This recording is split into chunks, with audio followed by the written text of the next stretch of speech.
Det synes jeg nemlig selv var en anelse finurligt. Hvis man vil fjerne et link, for eksempel fra... Og vi kan også gøre det for golf, så den ikke er et link mere. Skal jo putte sådan noget ind her i aften. Det skal Ja.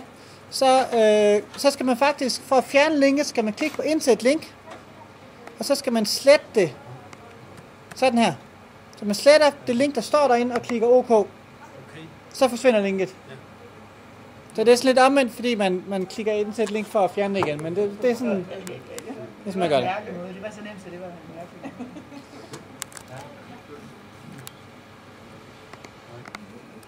Så når vi går ind og redigerer her, hvis vi lige klikker ind i badminton igen, som vi var i gang med. Der var den her med træningstiderne, som vi gerne vil redigere i. Nej, der har vi kun dokumentet. Så kan vi putte noget tekst ind. Så hvis jeg vil have noget tekst ind før dokumentet, så klikker jeg her, fordi den ligger før. Hvis jeg vil have det efter dokumentet, så klikker jeg her, så kommer det efter.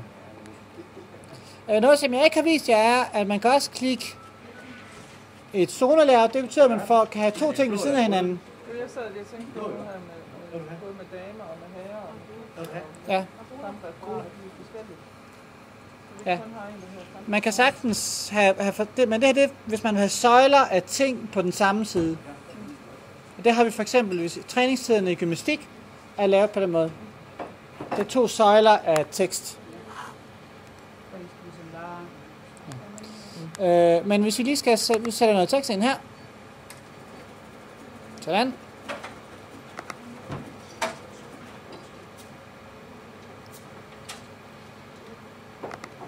Og så skriver vi lidt prøvetekst.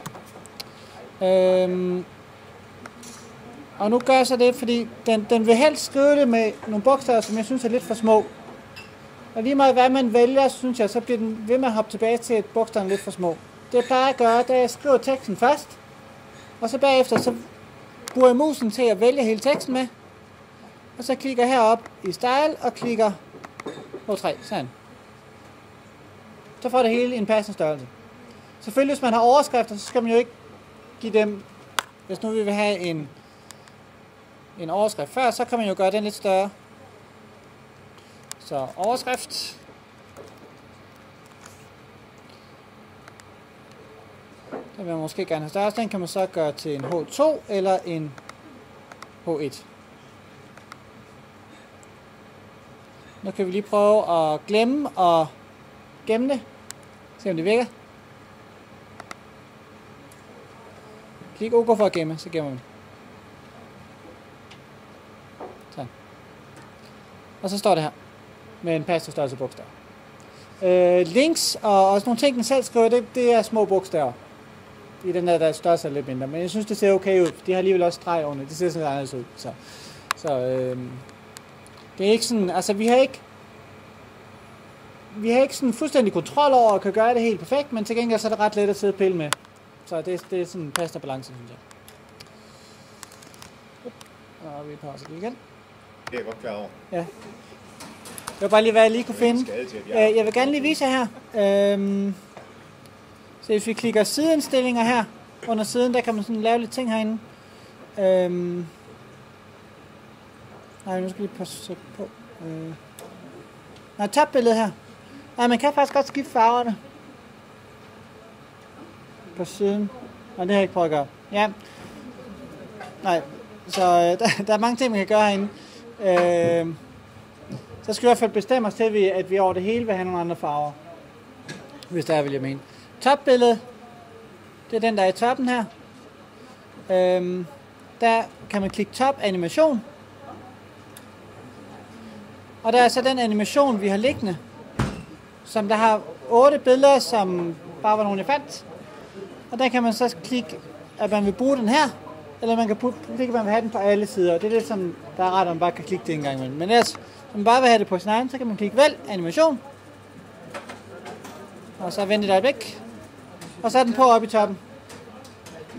På et eller andet tidspunkt, så når vi har fået nogle andre, et bedre udvalg af billeder, så kan vi oprette den som ny animation, og så kan man så bare klikke på den på alle sider, så kommer den på alle sammen. Så jeg vil anbefale, at I bare lader være med at bekymre jer om de der ting oppe i toppen.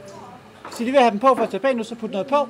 Men det kan være, det kan også være, at vi skifter dem en gang imellem, så der kommer nogle nye nogen på. Og så vil vi typisk gerne putte dem på alle siderne. Og det kan vi jo gøre, fordi at vi bare kan putte det her på alle sider.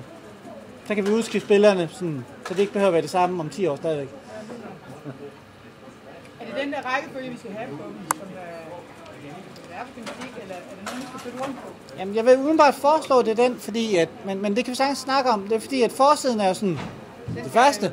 Og træningstiden er, tænker jeg, det er sådan det, man mest har brug for. Og tilmeldingen er også god at kunne finde, hvis man sådan er ny. Og så kommer der andre ting.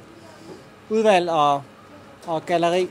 Galleri har... sige, de 4 første bør være der. Ja. Man kan sige, galleri, det kan være en af dem, man kan vælge Ja. til. Hvad med hold? Det vil man gøre. Det har godt at stå op. Ja. Ja, så... Ja. Ja. Ja, men det kan man så selv lægge. Ja,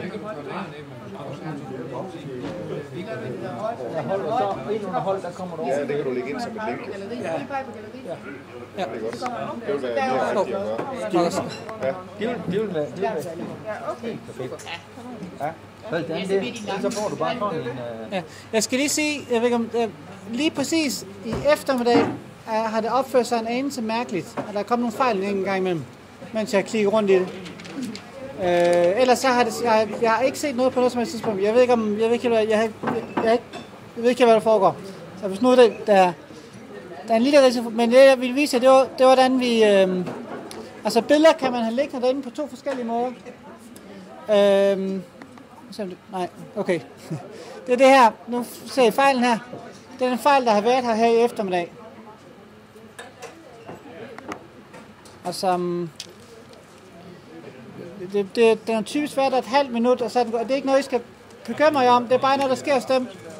Hvad siger du? Ja, jeg ved ikke, hvad det er.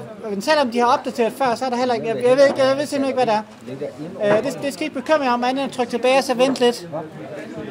Prøver vi lige igen. Ja, det gør vi nemlig. Vi kommer rigtig mange. Nå. Vi venter lige... Hvad sker, hvis du klikker på din? Er det samme?